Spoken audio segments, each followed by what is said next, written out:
Yo, what's up, man? It's Hector, the Kettlebell Coach. If you're new to the channel, this channel is all about helping men build a stronger, leaner, and more capable body in less time so you can do more of what you enjoy. If that sounds like you, welcome to the channel. I am your host, Hector Gutierrez Jr. In today's video, we're going to talk about how to structure a 4 to 6 day workout week. This question comes from one of our members of the Hardstyle Academy. His name is Samuel. Samuel is asking, I'm used to high volume work and I recover well. How would you suggest structuring a 4 to 6 day workout week with a 45 to 60-minute session if the goal is lean muscle mass? I want to make sure I'm maximizing my time while staying true to the principles that you teach. Thank you so much for everything you do. I appreciate your insights. Cheers, Sam. Sam, I greatly appreciate the question. So let's dive into it. So as I tend to do, I've put together this into a three-step or a three-part process. So if you want to look around, check the description. I've got the timestamps there if you want to move around. So what I like to do in this channel, if you're new here, is we like to give you the contextual answer, not just the content-based answer. Do this workout. Here's this kettlebell workout of the week. Because, well, number one, there's other channels for that. What we want to do is we want to provide you with insights which actually bring more value to you than just random information. Information becomes overwhelming and information gets lost. But insights is wisdom that brings more value to your life, and you're going to retain that wisdom better. Okay. So if I could do everything all over again, so I've been training jiu-jitsu for 24 years. If I could do everything all over again, I would want to understand the concepts first.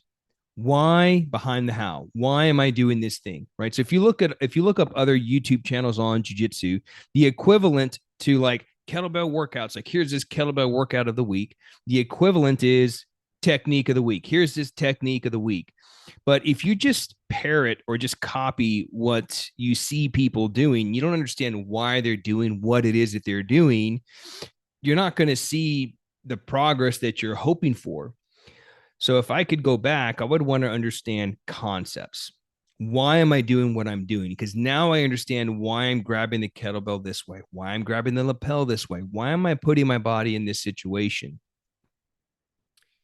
And this channel is a skill-based channel. So why would I want to understand the concepts? So we talk a lot about one of our core philosophies is strength is a skill. This is something I learned from Pavel Tsatsouline. He's my mentor. He is the founder of Strong First. Strength is a skill, and skills can be practiced. Why do we want to practice our skills? Because your skills become your default settings. When you face fatigue, when you get tired, when you're faced with adversity in life as a whole, you will revert back to your training. You will revert back to the skills that you've developed along the way.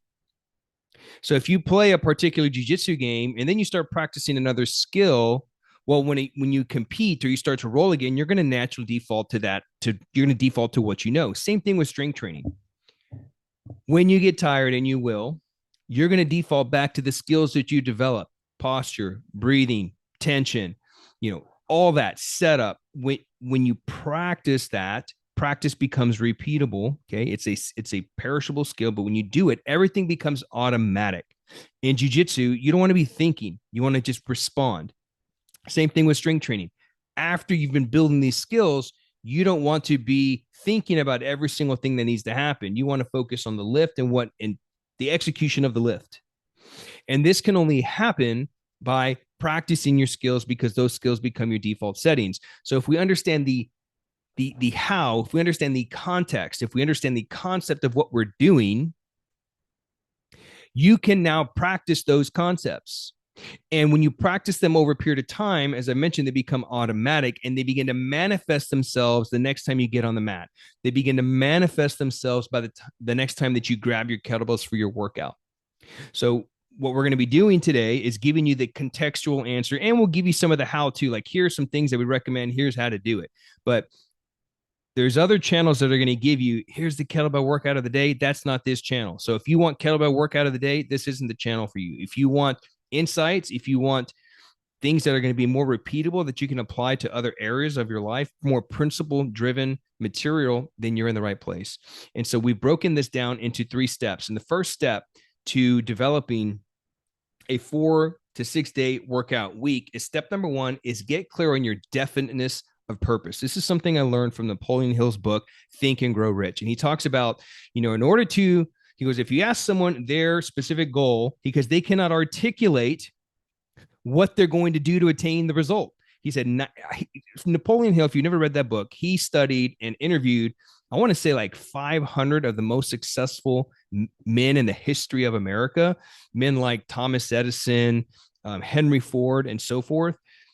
And he noticed that other people that he interviewed, 98% of people cannot articulate how they're going to attain the thing that they said that they want.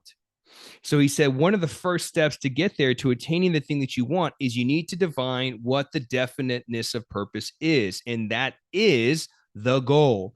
So if we look at Samuel's question, he said, I want to be able to train 45 minutes to 60 minutes per week for the purpose of building lean muscle mass. So his purpose, the reason why he would want to train 45 to 60 minutes for him, because that's what he's got available, the sole purpose of attaining the goal of building muscle mass. The next thing that you want to do, so within definiteness of purpose, I've got a few categories for you here.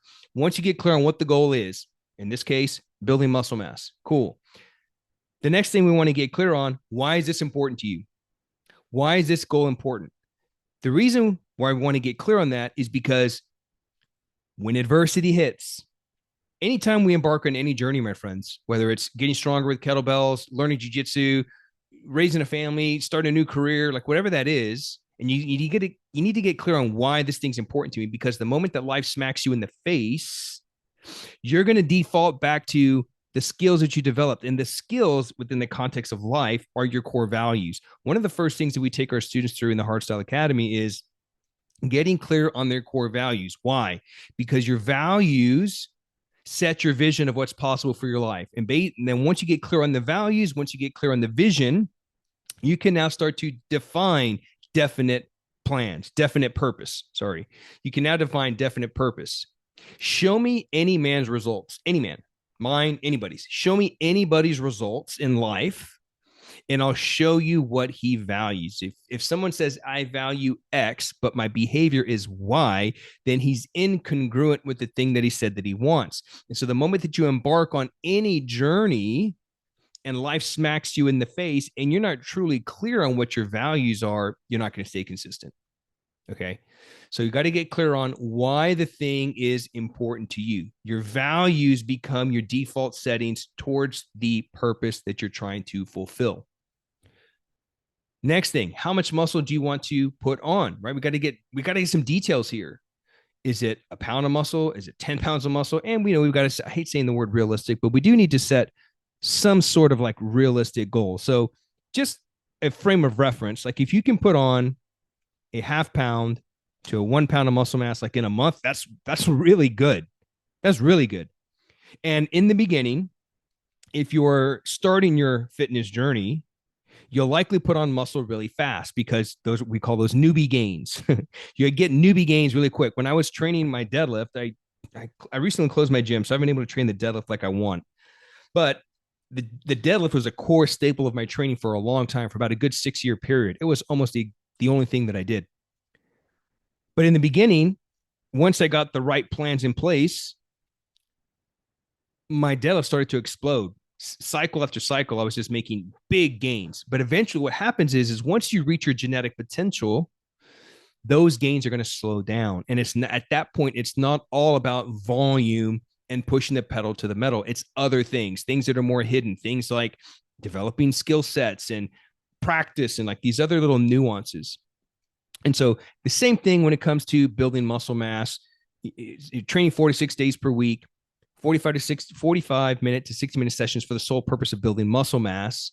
The reason why that's important is because in the beginning, you'll notice that you put on muscle quickly, but then as you reach your genetic potential, whether that genetic potential is trimming body fat, everybody has their own unique genetics around how lean they're going to look, or how much muscle you're going to put on, that will begin to slow down as you reach your genetic potential. Okay. So you want to get clear on how much muscle mass that you want to gain. So this is all stuff that you want to write down before you get started. And the second thing is, how much time are you willing to commit to the process? You don't want to come out guns blazing saying, I want to do 45 minutes, 60-minute sessions, but then life smacks you in the face and you're not consistent with that. So Samuel says he can commit to 45 to 60 minutes. Perfect. He's like, this is important to me. This is what I'm willing to commit. So just get clear on that before you get started. Now, the reason why I share that and I present that question is because if the time is less, and you cannot commit that time, the less time that you have to commit to the purpose, the longer the journey is going to be. And that's okay. So at our gym, we ran a kettlebell only gym for 12 and a half years. And we had 3 core training packages that when people would come to work with us in person, they get to choose from. And it was based on their goals, what they're trying to attain. And then based on the conversation that we had, we'd make a recommendation. So some people were like, man, I want to lose, 20 pounds and I want to do it, but I can only come 2 days a week. I was like, well, you can lose the weight, but it's going to take longer than 6 months because if we're only coming 2 days a week. The more time that you see us, the more time that we can spend with you, the faster we'll attain the end outcome. So that's just something we need to be aware of as we head into things, right? How much time am I willing to commit? If I can only, and most of our students built their whole life around 30-minute sessions. That was a big selling point for us, was 30-minute sessions 3 times per week, 30-minute sessions 3 times per week. And that was a big selling point for us. So most of our students were like, man, I can only do this about 90 minutes a week. Perfect. So I said, look, we can attend that end outcome, but it's just going to need to be, a longer journey. So you can't do 2 days a week. I mean, if you're going to do 2 days a week, it's not going to just be 6 months. It might be 8 months, it might be 9 months, it might be a year. It just depends on where they're at. So just know that that's going to be a factor. Okay. So these are all things to get clear on before you get started. Step number 2 is definiteness of plans. So now that you're clear on what's the purpose, what am I trying to do? Now I need to get clear on the actual plans that are going to get me there. Now, here's the thing. Once you get clear on what these plans are, you need to get started whether you're ready or not. So you need to be very aware of forms of resistance. And one of the key forms of resistance is procrastination. And procrastination looks like this. I need to do X before I can do Y. I need to get new shoes before I can do this. I need new kettlebells. I need to clean my office before I work out in my office. Like I need to mow my yard before I work out in my front yard. Like, no, that is procrastination. Perfectionism is procrastination because you need to be aware of these forms of resistance. I need to create my plan first before I get started. Maybe you should just leverage and buy a plan. Okay. So we sell many different, kettlebell programs. I'll drop some of the links in the description. If you want to check those out, you're more than welcome to. So we offer premium kettlebell programs, courses, and even coaching services. So don't allow that to be a hurdle for you because otherwise you'll just never get started. So you need to figure out what that plan is, and then you need to get started. If you create your own plan, I don't recommend that, but if you do, just get started because that plan that you get started with is not going to be the core plan that gets you to the ultimate end outcome. It can't be. Each plan that you do will grow and build on the next plan. As you grow, your plans will grow. As your goals evolve, your training should evolve as well. So when I was training the deadlift, I was on this journey to build a, 3-time body weight deadlift. I got there, ended up pulling 290 kilos, which is 639 at 205, 210 pounds. As I grew, I couldn't keep doing the same training plans over and over. So don't think that you can, I'm going to start this plan and then I'm just going to do that plan over and over and over. What does Einstein call that? He calls that insanity, right? You're doing the same thing over and over and over, but you're expecting a different end outcome. As you grow and as you get to the next level, you need new plans. Okay. And the reason I share this is because don't think you need to have the perfect plan, because the plan that you start now is not going to be the main plan that gets you to the ultimate end outcome. That's my whole point there. Just get started with a plan. If you want to get one of ours, you're more than welcome to. If you want to write your own, you're more than welcome to, but I don't advise that. But just start with something and beware of forms of resistance like procrastination. Now, when it comes to developing the plans, volume is key. That's the key to building muscle mass. Okay. But as I mentioned, you can't keep increasing volume indefinitely, because as you reach your genetic potential, like you're going to have to find other means to get there. All right. But if the goal is adding size with kettlebells, here's what you're going to need. You're going to need these three things. And I believe it's Brad Schonenfeld. I hope I'm pronouncing that name correctly. He has defined this through all of his research. He's a PhD in exercise science, I believe. He says you need these three things. You need muscle damage, mechanical loading, and metabolic stress. So muscle damage is time under tension. And so if you're going to, there are many ways to keep your body under tension. So traditional bodybuilding is one way, but if we're looking at within the context of kettlebells, one of the best ways to do this is with kettlebell complexes. It's a very popular method of strength training with kettlebells. And if you're going to use complexes, I recommend having your sets 30 seconds in duration up to 60 minutes and above. Now, if complex is a new term to you, if you're following the channel, if you're hearing this information for the first time, a complex can be done with either barbells or kettlebells or even your body weight. But a complex is a series of exercises strung together where you do all the reps of each exercise before moving on to the next. So example, using kettlebells, 5 swings, 5 cleans, 5 presses, 5 front squats. If you do 5 reps of those 4 exercises, you're looking at about a minute, maybe depending on how long you're pausing in between repetitions, you're looking at about a minute of time under tension. And what that does is that creates a significant amount of muscle damage. As we all know, common knowledge is you got to damage the muscle so it can recover and grow stronger, right? And that's a metaphor for life. Like we need resistance to grow stronger. So muscle damage is one of the key factors. And I recommend your sets 30 seconds to a minute and above. Now, that could be, I mean, you might be doing sets of 3, sets of 4, sets of 5. Sets of 5, I think, is the top. Everybody's body's going to respond differently. Within the level 1 training of the Hardstyle Academy and our kettlebell coaching program, what we actually do is we build a customizable framework so our students can choose the rep range that seems that they respond best to. Doesn't mean they're only going to do what they're comfortable with, but we give them options like, hey, if you respond better to sets of 2, do more sets of 2, but sometimes incorporate sets of 4 and sets of 5.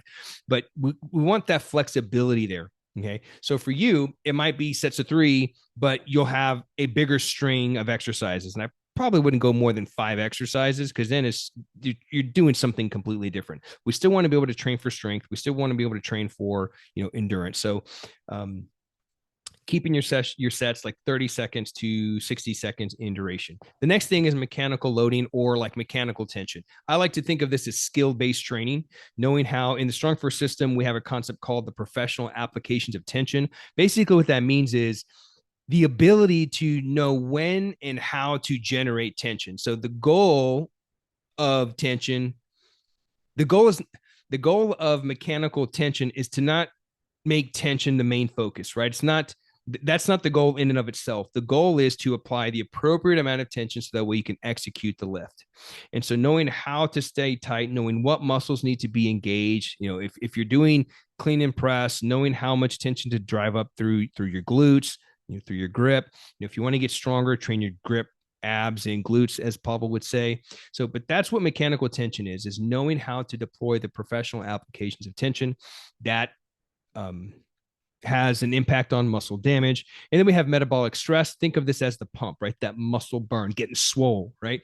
That's the metabolic stress. And the way to vary and manipulate metabolic stress, the best way to do that's going to be your rest periods. So depending on the duration of your set, you're going to want to follow particular rest periods to allow creatine phosphate to recover so you can get back to training for power. Okay. Because that's ultimately the force velocity curve is the heavier the weights become, the slower they become. And kettlebell exercises have some ballistic and dynamic movement. So that might be another fancy term you might be hearing for the first time. So within the kettlebell world, we got 2 categories of exercises. We got kettlebell grinds. Those are your slow movements, pressing, squatting, deadlifting, pull-ups. Those are your slow movements, even though pull-ups aren't a kettlebell exercise. Then you have ballistic movements. Those are your dynamic movements, your explosive movements, right? Think of them as like box jumps, like sprinting. Those are dynamic movements. Within the kettlebell world, we these are submaximal plyometrics. So kettlebell swings, cleans, snatches, jerks. Those are the dynamic movements. Okay. So the kettlebell grinds, research has shown that those increase testosterone. The kettlebell ballistics shows, the research shows that increases growth hormone, both of which, in couple with muscle damage, mechanical tension, and metabolic stress, create an environment conducive for building muscle mass. Okay. So in order to increase metabolic stress, the pump, you would want to manipulate your rest periods, but this will all depend on the actual duration of your set. So I've got a few rest periods here that I'm going to share as an example. So if your set is 30 seconds in duration, again, this depends on how many reps you're doing per exercise within the complex. So let's say you're doing clean, press, squat, and you're doing sets of 3. That set might take you 30 to 45 seconds, let's say.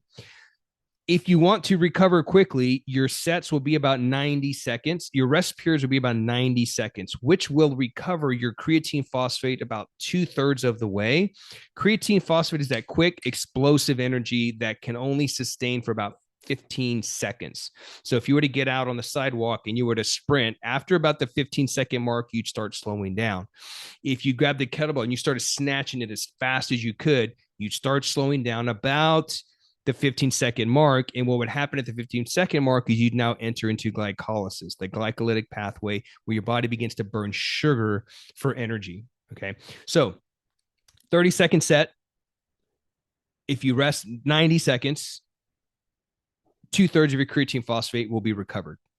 Okay. We need the creatine phosphate to recover as quickly as we can so we can be explosive in the next set. If you're doing max efforts of like 10 to 15 seconds, so if you've been following the channel here, I've been doing the double kettlebell jerk exclusively for about 15 plus months. I keep my reps to about 3 repetitions because I don't want to go above 15 seconds, because if I go above 15 seconds, I don't want to enter into glycolysis. I'm trying to train my aerobic energy system and I'm trying to train my power energy system. They call that A and A training, alactic and aerobic, because I'm trying to avoid glycolysis, because glycolysis is just very damaging to the body. It can be hard to recover. And also, I'm already getting glycolytic training from jiu-jitsu. So that's where I get some of that already, because jiu-jitsu by nature is a very glycolytic centric activity.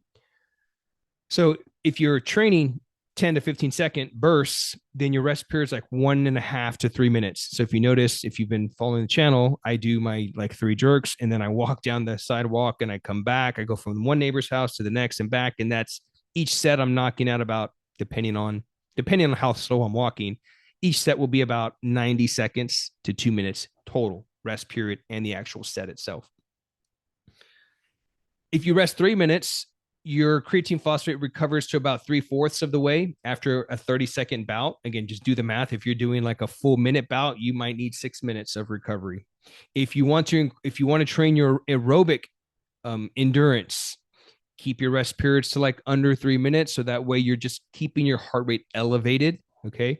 And so this is how you can, build muscle, improve your endurance, like all this. We're kind of hitting all birds with one stone. We did a poll on the channel here in our community, and it was like, what is your biggest struggle with strength training with kettlebells? And one of the options was like getting it all in. Like I've been hearing guys say, I want to be able to get it all in. Like I want to be able to train for strength and mobility and endurance. I want to be able to do all these things, but I just don't know how to do it. I think it was like 42% of people, the guys that took that poll said that. And so this is a way to get it all in, get all the things in. But at 5 to 8 minutes, creatine phosphate is fully recovered. So you might be thinking, man, 5 to 8 minutes, that's a long rest period.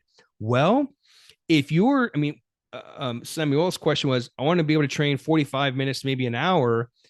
Well, if you take the approach where, let's say you're going to do complexes, you can do 3 exercises, 4 exercises, 5 exercises is the top. If you go above 5 exercises, you're not going to be able to really get stronger, because the amount of muscle damage that you're going to do because of the time under tension, like you just can't use heavy enough weights to really see significant progress to build muscle mass. Okay. And to get stronger. So if you want to find that happy medium to where you can train with everybody's experience is going to vary, but let's say you want to be able to do complexes with a pair of 20s. Doing complexes with a pair of 24s is like legit. Like you're pretty freaking strong if you can do a whole entire complex without putting the bells down with a pair of 24 kilos. You're a beast. Okay. If you're doing, like, you wouldn't want to go above 5 exercises. That would be the limit. So let's say you're doing sets of 5 and you do a 5 exercise complex, man, that you are you are in a steaming pile of acidosis. Okay. I'll get into acidosis, what that is here in a second. You're hitting all three: muscle damage, mechanical tension, metabolic stress. That long duration of that set, and you're probably doing well over a minute of tension. You're going to need 5 to 8 minutes to clear out a lot of that acid and allow your creatine phosphate to recover. So if you're doing let's just say on the low end, you're doing 5 minute rest periods with your complexes and you do 10 sets, that's a 50-minute session. Okay. So don't be too concerned with, man, 5 to 8 minutes. That's a long time. It is a long time because of the amount of damage and tension and stress that you're putting on the body. So you're going to need the rest periods. All right. Again, depending on the work that you're doing. So that is definiteness of plans. It would incorporate all of those key pieces. Number one, get started with a plan. Doesn't matter what plan. If you want to do your own, fine. I don't recommend it, but you can do that. If you want one of our plans, great, perfect. We'd love to have you in the academy as a member. But just get started with something and beware of forms of resistance like procrastination. I need to do X before I can do Y. And the second thing is you need to build volume centered around muscle damage, mechanical tension, and metabolic stress, essentially creating an environment conducive to building muscle mass. Okay, because that's the context of what we're talking about today.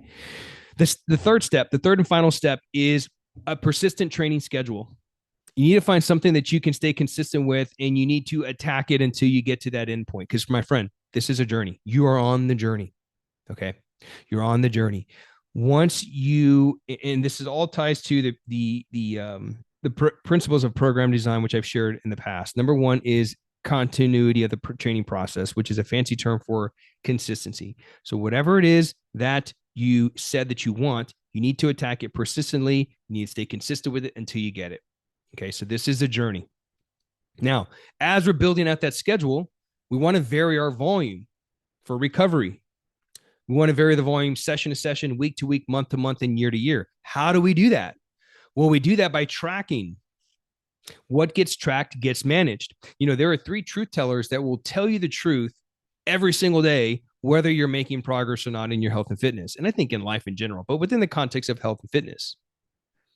The first truth teller is how you look in the mirror. Is your body changing?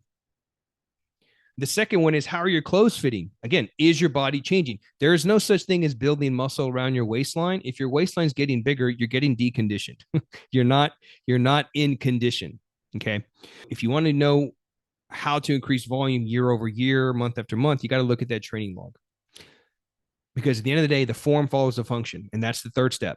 The third truth teller is your training log. The training log will tell you whether or not you're attaining progress. So if your body's changing, form follows function, meaning if you train like an athlete, you're going to look like an athlete. If you train for power, you're going to look like a power athlete. Now, in order to make changes year over year, you might take a look at your training log and say, man, this was a very difficult year. And how do you know if it's a difficult year? If you did way too much volume that year, either you're bumping into injuries constantly along the way, or you're missing training sessions, probably because you're bumping into injuries along the way. But if you're missing training sessions because of just how fatigued that you are, or you came out, out of the gate, I'm going to do 6 days a week, but then you couldn't stay consistent with it, that log is going to tell you that was too difficult for you.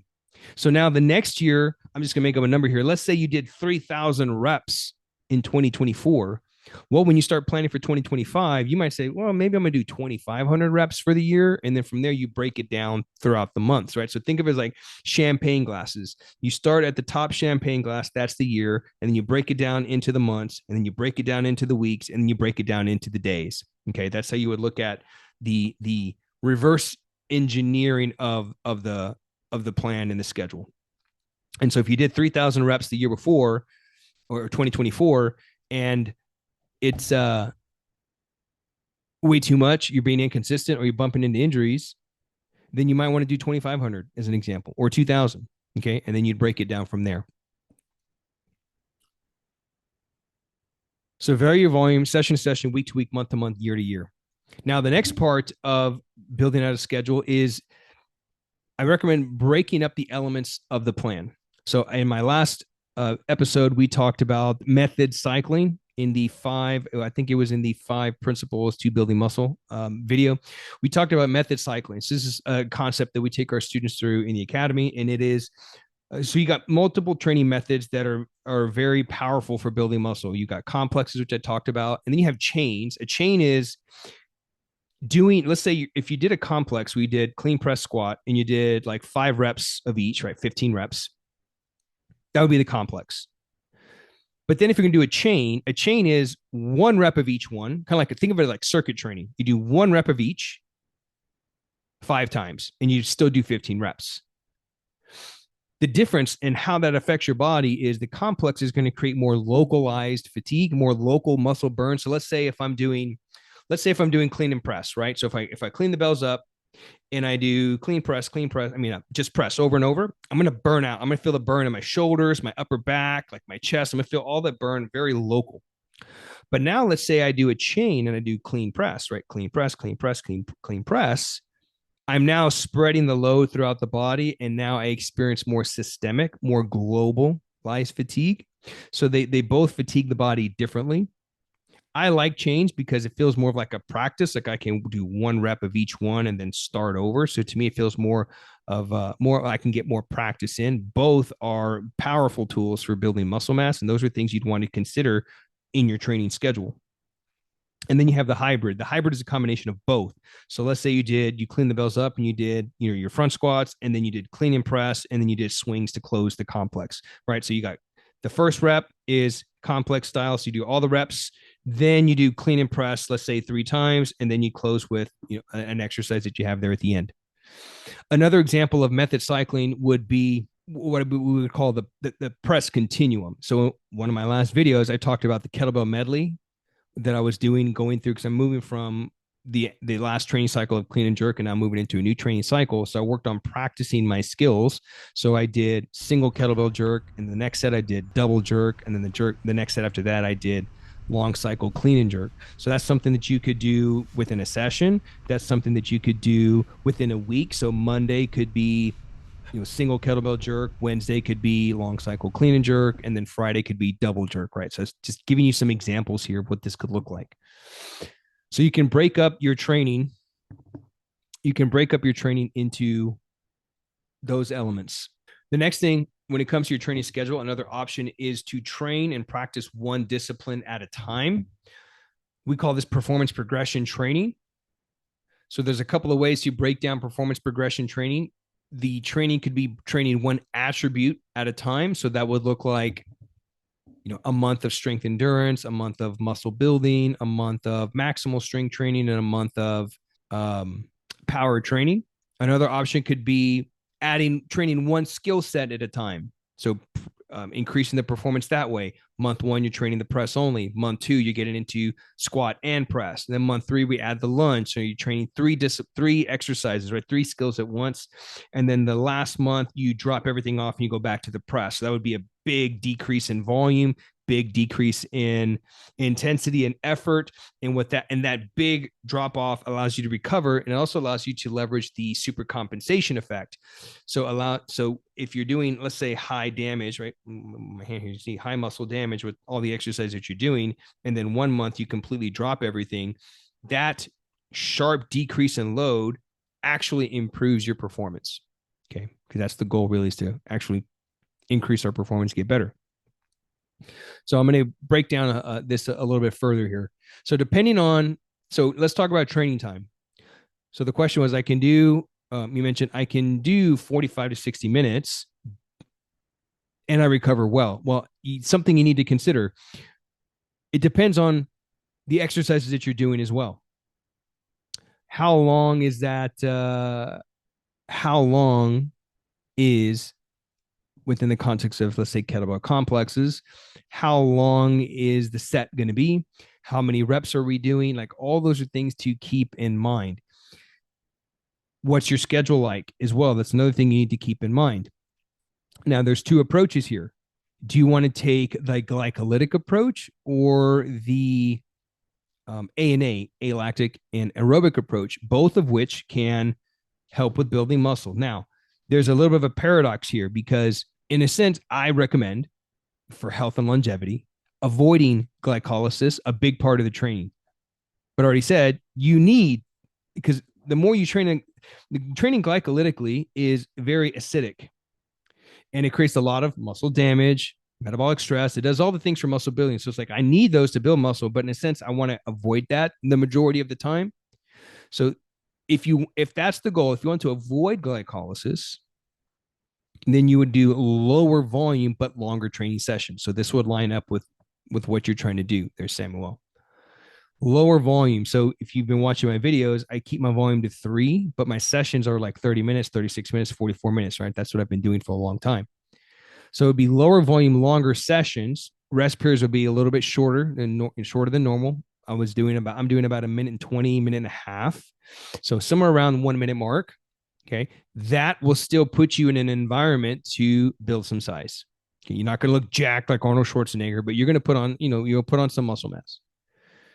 Now, the other option is glycolytic, to where you're doing those high burn sessions where you're getting in, 5 reps of 5 exercises, and so on and so forth. If you take that approach, and that's fine, just be aware that the more muscle damage you create, the more you'll be exposed to acidosis. So the more you're exposed to acidosis, the shorter that you want your session and the less frequent you want your sessions. So you don't want to do back to back to back to back high like acidic days. So acidosis is basically, it's a condition where your body can't process lactic acid. That's essentially it. Your body can't process lactic acid. Okay. So whenever you start to feel that burn, when your body cannot, you're under metabolic stress. So you're under tension, you're creating muscle damage, you're increasing the metabolic stress because you kept your rest periods very low. When your body cannot flush that acid out, you start getting that burning sensation. That lactic acid starts to build up in the system, hydrogen ions, everything starts to burn. Okay. That what can happen there is that can lead to other symptoms like cramping, nausea, weakness. If there's weakness involved, like we're not actually getting better. Okay. So again, these are just things to keep in mind. You can take the glycolytic approach, but you're going to want to have shorter sessions and less frequent sessions. Okay. So I'm going to give you an example of a 4-day schedule and a 6-day schedule, right?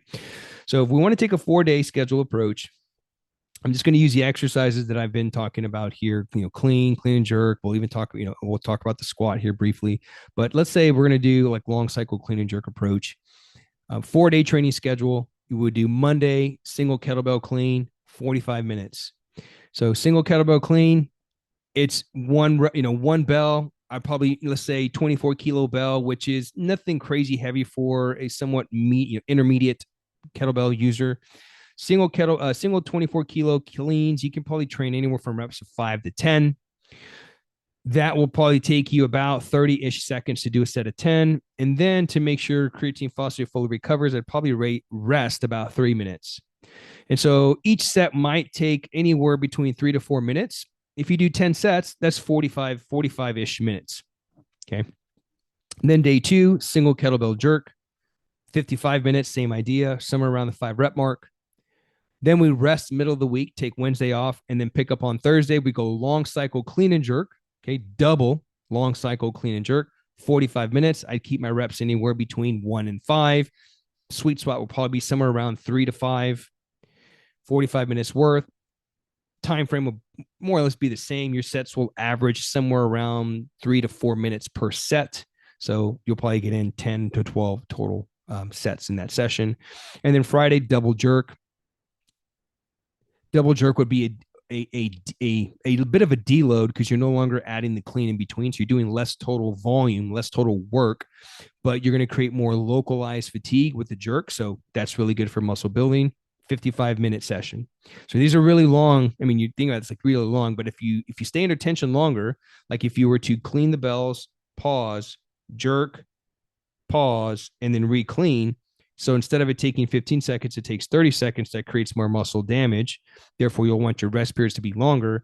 And by virtue of longer sets, longer rest periods, you'll chew up that clock pretty quick, right? So if that's the goal, is to get 45-minute to an hour session, totally possible. Okay. 6-day per week training schedule is going to be very similar. We would do single cleans on Monday, single jerks on Tuesday, double cleans on Wednesday, double long cycle clean and jerk on Thursday. Why would I do it that way?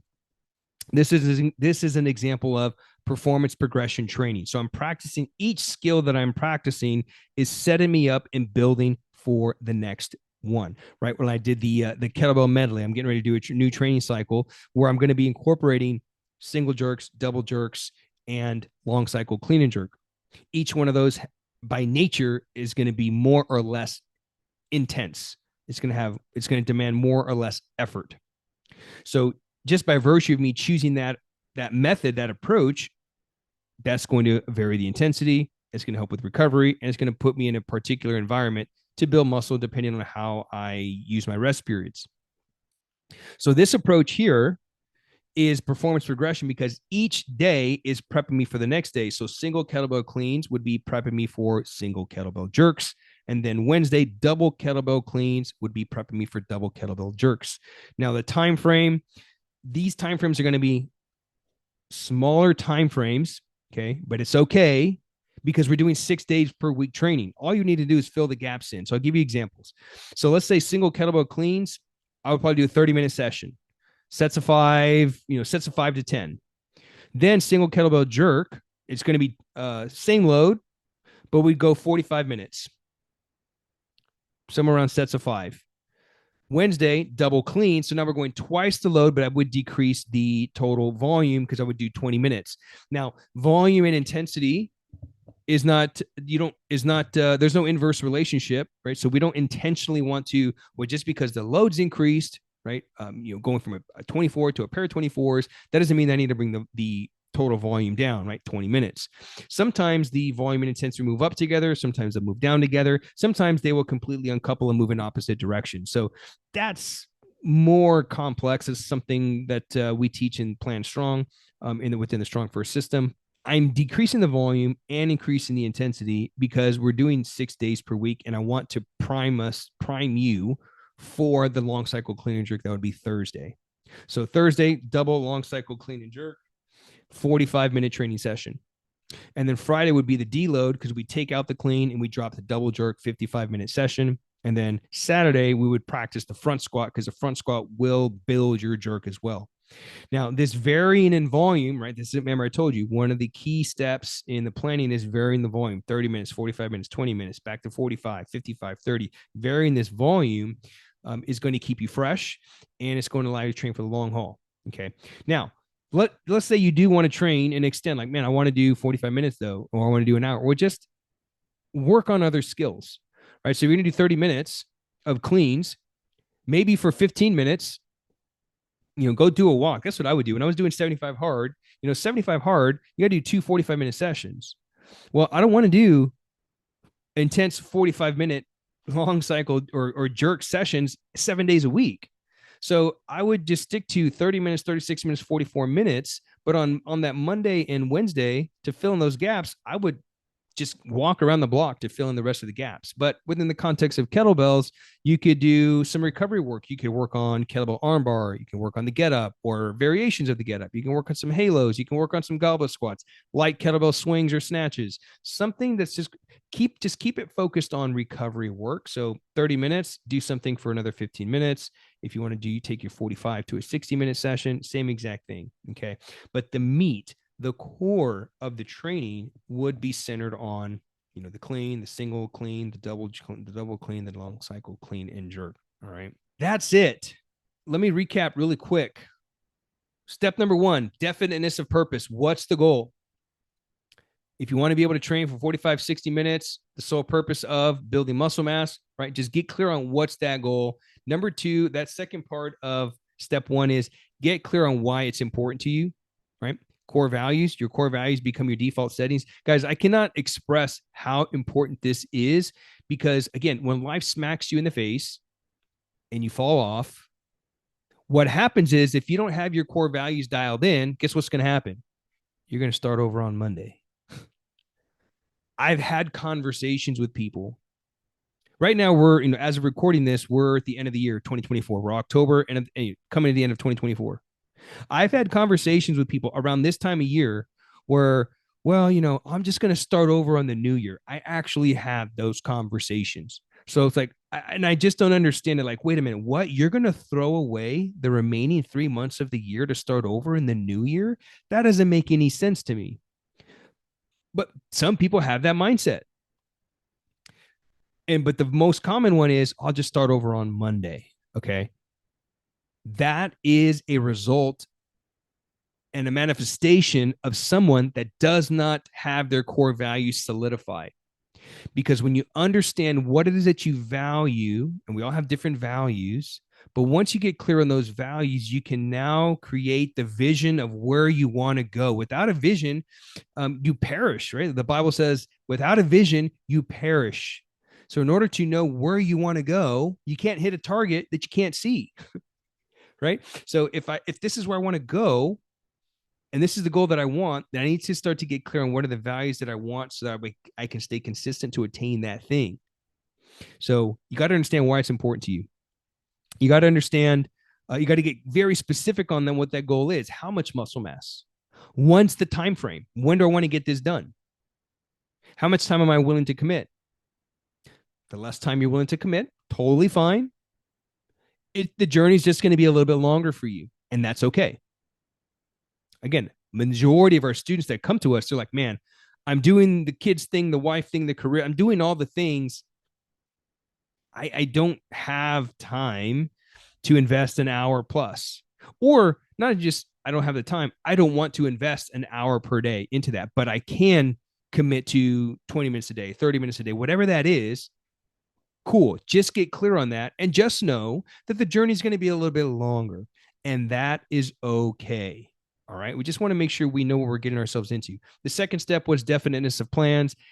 You got to get started no matter what, whether you're ready or not. Don't allow forms of resistance like perfectionism and procrastination to keep you from getting started, because it will never be a good time to get started. It's never a good time to do anything. It's never a good time to start a podcast. It's never a good time to have kids. It's never going to be a good time to change careers, to start a workout routine. Like, there's never going to be a good time for that. Okay. When it comes to developing those plans, volume is key. Eventually, you'll reach your genetic potential, and then from there, you'll have to make other adjustments. But if the goal is adding size, we want to make sure that we're including elements of muscle damage, using it through like time under tension, knowing how to create the right amount, the right duration of sets. So 30 minutes to 60 minutes at a minimum, right? Using kettlebell complexes as an example. Knowing how to generate mechanical tension, right? So professional applications of tension, you got to understand how to deploy that within the training. Metabolic stress, this is all dependent on the set duration, right? So muscle damage, we talked about set duration. Metabolic stress is based on that set duration. How long does my rest period need to be, right? So we talked about anything from 90 minutes up to 8 minutes, depending on and that will all be dependent on how much muscle damage you're taking yourself through. So if you're doing a complex that's got 5 exercises and you're doing sets of 5, man, you're going to need to be resting somewhere around 5 minutes probably. Just depends. All right. And everybody's body responds differently. And then the third step was a persistent schedule. Within that schedule, you need to vary the volume, right? Session to session, week to week, month to month, year to year. And the only way that you're going to know how to do that is by keeping a training log, because the training log is one of the key truth tellers that lets you know if you're making progress or not. I recommend breaking up the elements of your training into different methods. So you could do method, what we call the method cycle. So that's cycling training methods like complexes, chains, hybrids. You can segment that or cycle that within the week. You can cycle it within the session. There's many ways to do this. Practice your disciplines one at a time. So you can train one attribute at a time. Like this month, I'm going to train muscle building. Next month, I'm going to train maximal strength as an example. Another option would be I'm going to include one discipline at a time. I'm going to train 1 month. I'm going to work on my clean and press. Next month, I'm going to go clean and press and squat. Next month after that, clean press, squat, reverse lunge. I'm actually telling you one of the exact protocols of our level 1 training in the academy. Get clear on which approach that you're going to want to take. If you are a glutton for punishment and you like that muscle burn, okay, totally cool. There are people that like that style of training. I don't recommend it long term, right, for longevity. But if that's something you want to do, just know that the more you're exposed to acidosis, the shorter your session you're going to want it to be, the shorter you're going to want your session to be, and the less frequent of those sessions you're going to want to have so you can recover. At the end of the day, my friend, longevity is key. And then I gave you an example of 4-day training week, right? We got Monday, Tuesday, take Wednesday off, Thursday, Friday, take the weekend off. And then on Saturday, an example of Monday through Saturday, right? But if your Monday is on Sunday, then maybe you train Monday through Friday, Sunday through Friday as an example. Okay. Just find something that you know that you can stick to and that you can be persistent to on a regular basis. So that's it. Samuel, I hope that helped you out. I hope that helped you watching here for some insights on the bigger picture when it comes to building muscle and how to do it across a 4 to 6 day training schedule. So I mentioned you got to get started right away. Now, you can do this on your own. I don't recommend that, but that's something that you have an option for. The other option would be to leverage the expertise of someone that's been there, done that, bought the shirt, mowed the grass in it. So I will put our core, probably our bestseller kettlebell fat loss system. I'll put that in the chat, in the description. It's called Double Kettlebell Manifesto. But take a look at it. If you got questions about it, feel free to enroll into that program. We'd love to have you in the academy. But if you want to do this on your own, you're more than welcome to do that as well. So that's all I got for today, guys. I appreciate you watching, and I'll see you on the next one. Peace.